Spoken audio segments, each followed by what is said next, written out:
Tout d'abord, j'aimerais vous parler du titre, parce que dans le titre, on a enfant et participation, et j'insiste sur le mot enfant, et c'est pas jeune. Enfant, c'est vraiment, selon l'article 1 de cette fameuse convention qu'on a déjà citée, c'est toute personne de la naissance à l'âge de 18 ans. Donc, c'est une personne qui, en principe, n'est pas un sujet politique. Mais, quand on la colle à participation, dans le sens politique de participation, parce qu'il y a plusieurs sens au mot participation, évidemment, on le transforme d'enfant qui, possiblement, n'a pas de droit civil et politique, en une personne qui peut participer, c'est-à-dire qui peut agir, c'est-à-dire qui peut influencer. Donc il va se rapprocher d'un sujet politique. Enfant, dans ce titre, est au singulier. Parce que l'enfant peut participer comme individu, mais j'aurais pu mettre en parenthèse un S, parce que quand on parle de la participation au sens de la vie de la cité, c'est plutôt le groupe collectif des enfants. Et je vous expliquerai que le droit d'être entendu s'applique évidemment à l'enfant sujet individuel, mais aussi au groupe pluriel, les enfants. Et puis la nouvelle dynamique démocratique. Alors qu'est-ce que c'est ?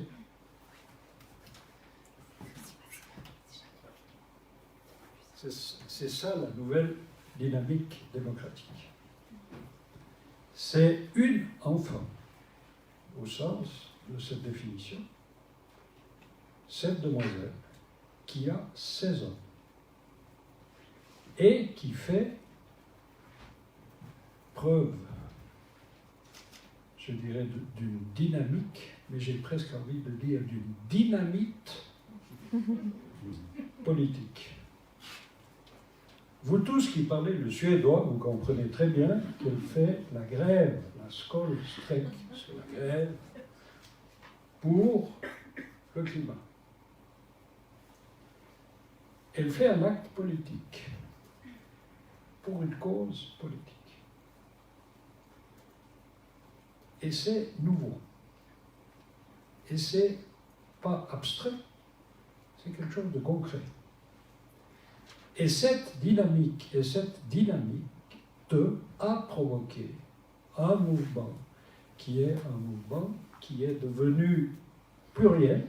Elle était une individu, elle incarne un mouvement, le groupe collectif des enfants. Donc ça, c'est pourquoi j'ai donné ce titre. Certains pensaient que ça n'attirerait pas ce titre. Je pense que vous avez compris qu'il se passait quelque chose. C'était assez étonnant, il y a quelque temps, j'étais avec des amis constituants et on parlait justement de cette problématique des enfants. Et c'était un vendredi après-midi. Il y avait vraiment des personnes qui pensaient que les enfants ne devaient pas participer. J'ai dit, mais ouvrez la fenêtre, s'il vous plaît. Par chance, c'était un vendredi après-midi. Ouvrez la fenêtre, écoutez ce qui se passe dans la rue à Sion. On n'était pas à Stockholm.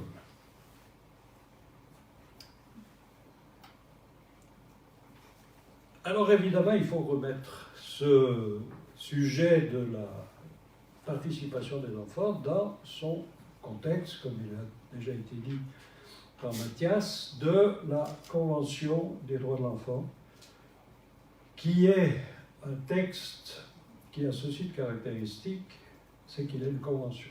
La convention est une convention, mais qu'est-ce que ça veut dire, une convention ? Sur le plan du droit international, public, ça veut dire que c'est un instrument qui est contraignant. Ça veut dire que les États qui le ratifient, 195 sur la planète Terre, universelle, comme il a déjà été dit, ces 195 États se sont engagés par leur paraphe à non seulement déclamer de manière rhétorique que les enfants aient des droits, mais à les appliquer. On fête, cette année, vous voyez que j'ai mis les dates, les 30 ans de cette convention, et en fait, il y a 30 ans qu'on réclame la participation des enfants. Et personnellement, j'ai vu il y a 3 ans Malala obtenir le prix Nobel de la paix, autre adolescente de 16 ans, qui réclamait le droit à l'éducation et qui continue à lutter pour le droit à l'éducation. Ça veut dire que la communauté internationale a déjà reconnu ce rôle, mais que les pays, parce que la communauté internationale, sous l'égide de Nobel, comme par hasard, c'est de nouveau en Suède que ça se passe, et mademoiselle Greta et Malala le prix Nobel, peut-être que celle-ci aura aussi le prix Nobel. On dit qu'elle est nominée, et ça c'est une autre question, mais la communauté intellectuelle internationale a intégré déjà cette idée de l'enfant et le rôle symbole de ces 2 jeunes filles qui luttent, et il y en a d'autres, il y en a beaucoup d'autres. Mais ceux qui, malheureusement, se déclament et se reconnaissent via des prix aussi prestigieux que ça, ne s'appliquent que difficilement dans la réalité de nos républiques, de nos pays, de nos cantons et de nos communes. Comme a dit Mathias, il y a de très beaux exemples, et ces exemples, notamment dans les établissements scolaires, ne sont pas systématiques, ils sont liés à des personnes qui ont développé ceci dans leurs centres scolaires ou dans leurs établissements, dans leurs hôpitaux, etc. Donc, maintenant, qu'est-ce qu'a fait cette convention? Alors, cette convention, elle a fait des choses totalement naturelles que toutes les civilisations ont faites et que toutes les générations ont faites. C'est certainement d'aimer les enfants, même s'ils ont été beaucoup maltraités, ils ont été beaucoup aimés, puisqu'on existe, les ont éduqués et les ont soignés. Alors la Convention continue à favoriser, évidemment, la protection des enfants et également les prestations pour les enfants. La Convention n'a pas annulé tout ça. Ce qu'elle a fait d'extraordinaire, c'est qu'elle a transformé l'expression « l'État fournit des soins de santé aux enfants » en « l'enfant a droit à des soins de santé ». L'enfant devient créancier vis-à-vis de l'État qui est débiteur. L'enfant peut réclamer les prestations, peut aussi réclamer la protection. La Convention des droits de l'enfant s'est adjoint une annexe extrêmement importante en 2014, le protocole facultatif sur les plaintes individuelles. C'est-à-dire un instrument international que les États doivent également ratifier, qui permet aux enfants victimes de violations de leurs droits de réclamer leur dû auprès du Comité des droits de l'enfant, qui devient un organe quasi juridictionnel. Et à notre grande stupéfaction, la Suisse a ratifié ce protocole optionnel.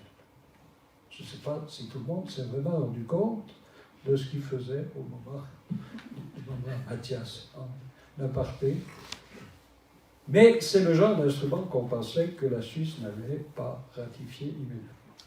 Actuellement, il y a une 50aine de pays qui ont ratifié, donc il y a encore beaucoup de progrès, parce que, évidemment, on rend les droits de l'enfant, non plus seulement rhétoriques, mais on les rend exécutables via cette obligation des États et via cette possibilité quasi juridictionnelle. Donc, ça donne évidemment aux États une position extrêmement importante. Donc, la Convention a reconnu la prestation, toutes les prestations, ce qu'on appelle les droits économiques, sociaux et culturels, mais également la protection comme des droits attachés à l'enfant.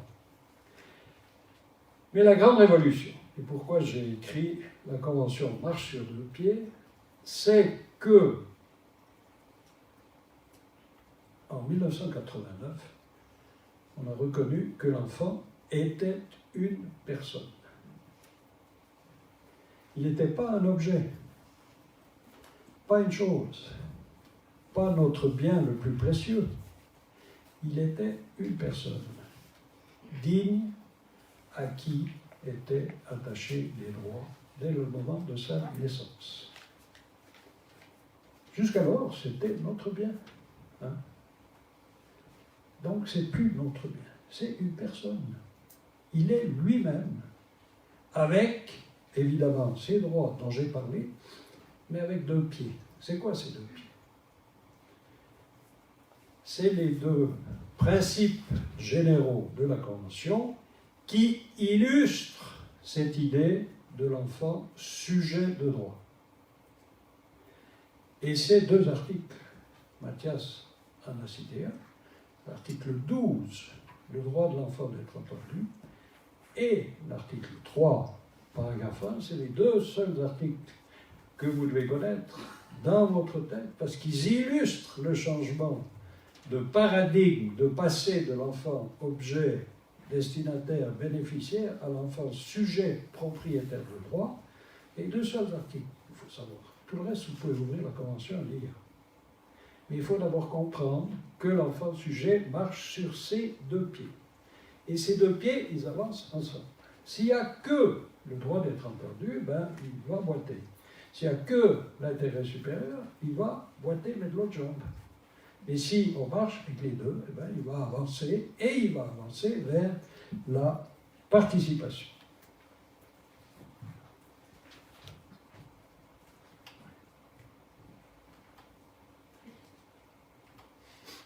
Voilà, j'illustre, vous avez vu les petites, vous avez notamment vu l'enfant avocat de l'article 12. La combinaison de ces deux articles, c'est plus ou moins ça.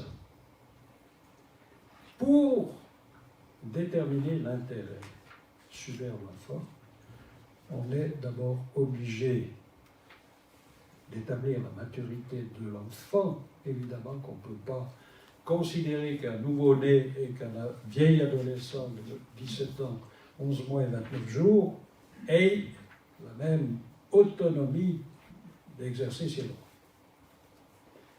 Donc il faut d'abord établir cette maturité pour déterminer ensuite quel va être le poids de l'opinion de l'enfant. Et avec l'opinion de l'enfant, et j'ai à dire que l'enfant est le meilleur connaisseur de sa propre, meilleur expert de sa propre personne, on va déterminer l'intérêt supérieur de l'enfant. Qu'est-ce que c'est l'intérêt supérieur de l'enfant? Tout le monde dit c'est quelque chose d'abstrait, c'est quelque chose qui n'est pas très clair, c'est une coquille vide. On peut l'utiliser pour justifier n'importe quoi. On peut justifier la peine de mort en disant ben, dans cette situation, l'intérêt supérieur de l'enfant serait qu'il ne nuise plus, donc on le fait disparaître. On pourrait utiliser vraiment dans toutes les situations. L'intérêt supérieur de l'enfant, c'est pas un concept abstrait, c'est un droit. C'est le droit de chaque enfant de voir sa situation individuelle, être évalué. Et dans l'évaluation de sa situation, on va s'occuper de sa maturité et on va s'occuper de son opinion.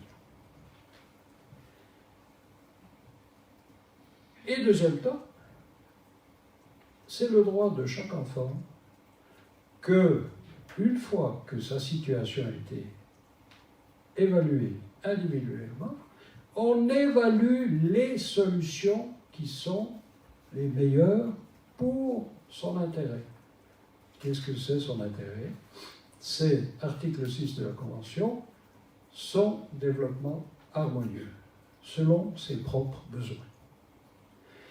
Donc, ce n'est pas quelque chose d'abstrait, l'intérêt supérieur de l'enfant, ça nous impose une évaluation de ses circonstances personnelles et des solutions possibles qu'on pourrait prendre dans sa situation pour trouver la solution qui sera la plus favorable à ses besoins. Donc c'est un droit. Et ça veut dire que chaque fois qu'on se trouve dans une situation ou d'un enfant individuel ou d'un groupe d'enfants, on doit faire cette pesée des intérêts et on doit évidemment aller le consulter. On doit lui permettre de participer, ça veut dire on doit lui permettre d'avoir une influence sur son existence et sur son futur. Et la Convention, qu'est-ce qu'elle dit dans l'article 12? Que non seulement on doit entendre les enfants, mais qu'on doit accorder une importance particulière à ce qu'ils nous disent. Alors si on ne va pas seulement les écouter, ça serait vas-y, cause toujours, ça m'intéresse beaucoup, mais ça m'est complètement égal. Et la Convention dit non, je dois, moi, qui dirige, qui décide, qui ait une décision à prendre, quelle qu'elle soit, je vais devoir prendre en compte ce qu'a dit cet enfant. Et là, maintenant, on en vient à la grande question, et tout ça c'est bien pour l'enfant individu. L'enfant individu, celui qui est pris dans un conflit du droit de la famille, celui qui est auteur d'infraction, celui qui est victime d'abus, celui qui est maltraité, celui qui est clairement identifié, celui qui va à l'hôpital, celui qui est l'objet d'une mesure disciplinaire, c'est clair qu'on a, notamment si on est dans le domaine du droit et du judiciaire, ou civil ou pénal, on a des codes de procédure qui nous disent très clairement ce qu'on doit faire et qui, la plupart, en tout cas dans notre pays, ont intégré la nécessité d'entendre les enfants dans le judiciaire. Si on parle de l'administratif, alors on est dans un domaine où le plus grand flou reste à l'école, dans les règlements scolaires, entendre les enfants, c'est pas toujours dit. À l'hôpital, chez les médecins, c'est encore une autre question. Je ne parle pas du domaine même de la protection et du domaine des migrations, où là, comme par hasard, la loi a réduit le droit de l'enfant d'être entendu en fixant une limite d'âge différente que, par exemple, dans le droit de la famille. Le tribunal fédéral a reconnu qu'un enfant, à partir de 6 ans, dans les procédures judiciaires, pouvait être entendu valablement, et en matière de migration, elle a fixé, pas le tribunal fédéral, mais le législateur, 14 ans. Donc, celui du droit de la famille, à 6 ans, il a le droit, et puis l'autre, il doit attendre 14 ans. Pourquoi on réduit ce droit? Un peu curieux.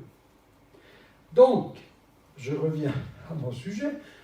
La question individuelle est relativement facile, même si on s'aperçoit que le droit d'être entendu n'est pas un droit qui est pratiqué, ou il est pratiqué que dans un certain nombre de situations, alors que l'enfant a le droit d'être entendu.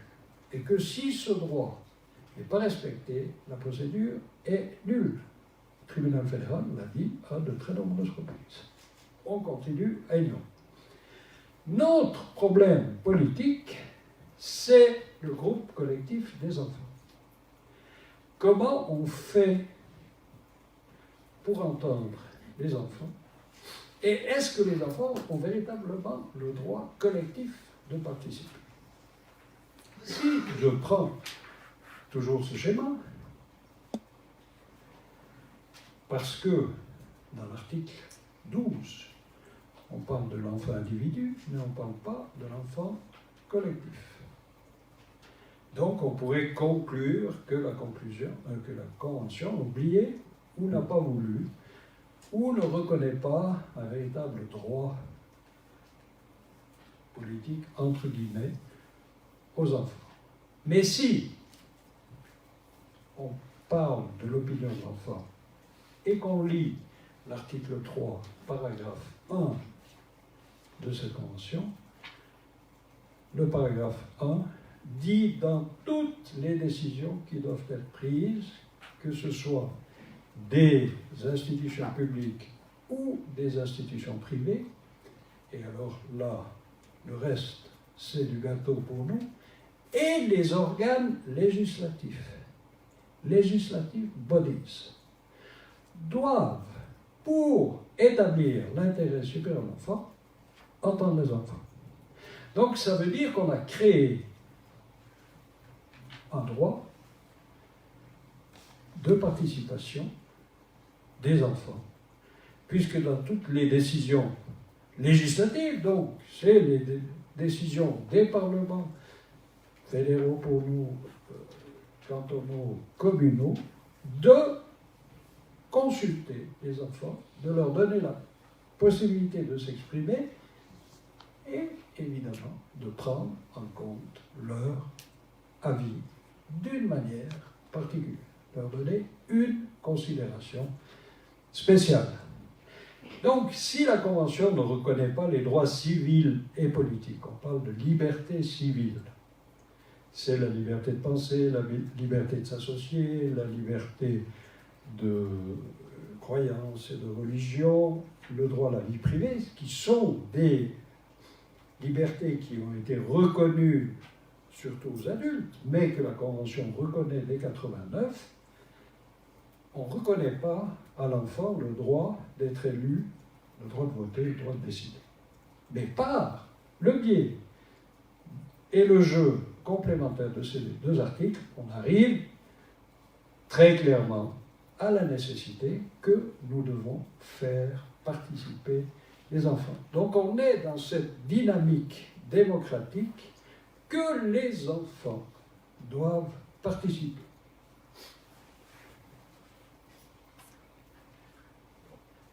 Je passe ce petit...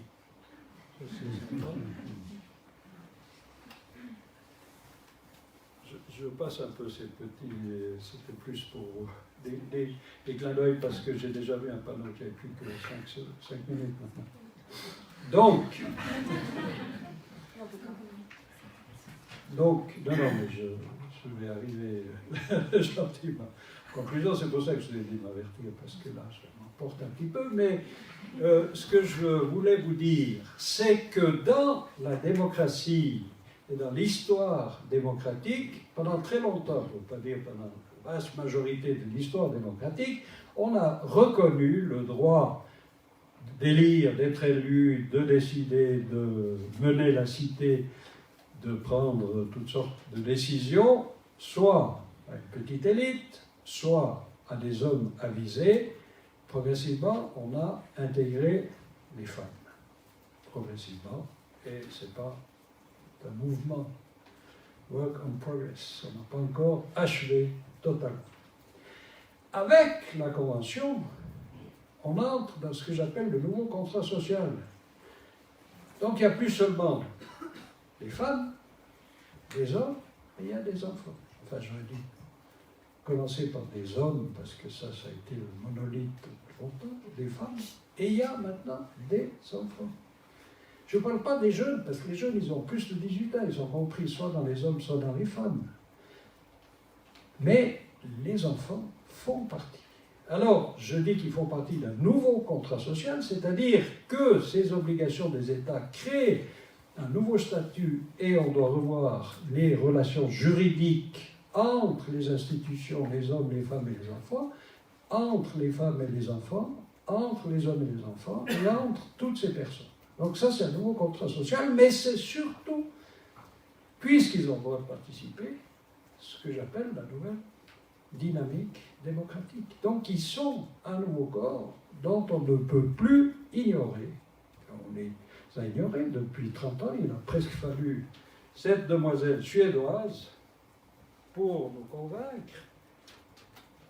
Et vous voyez ce qui nous attend. Il y a des enfants dans la salle. Malheureusement pas. Ben, les enfants sont en train de nous éduquer. Et je finis par cette image. En plus, c'est une magnifique photo. Mais ce que dit cette jeune fille, c'est rien de nouveau. Il y a 20 ans, que des scientifiques, que des hommes politiques, que des membres d'ONG nous disent qu'on est en train de détruire la planète. Et nous, on ne les a pas écoutés. Ou on les a peu écoutés. En tout cas, on ne les a pas assez écoutés.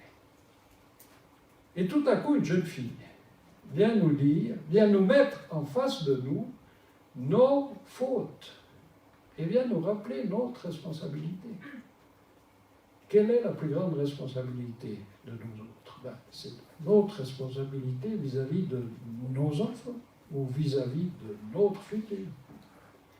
Et on écoute cette demoiselle nous dire des choses qu'on connaît, mais qui nous touchent parce qu'elles nous remettent en cause.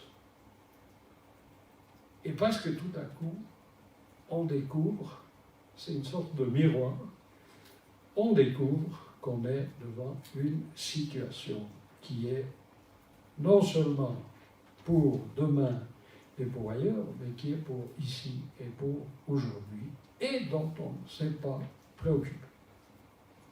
Maintenant, évidemment, ça c'est l'exemple du climat, mais il y a évidemment X. Et Malala avait fait la même chose avec l'éducation et peut-être d'autres. Mais il faut vraiment admettre que nos enfants ont quelque chose à nous dire, qu'ils sont des enfants compétents, que ce qu'ils nous disent est extrêmement important, et peut-être qu'il faut, le pas suivant, leur reconnaître des droits politiques. Et j'en reviens, en fait, certes, à votre petit jeu d'introduction. À partir de quel âge faut-il vraiment leur donner les droits civils et politiques, ou est-ce qu'on veut se contenter de les voir faire la grève scolaire en prenant le risque d'être punis? Je vous remercie de votre attention.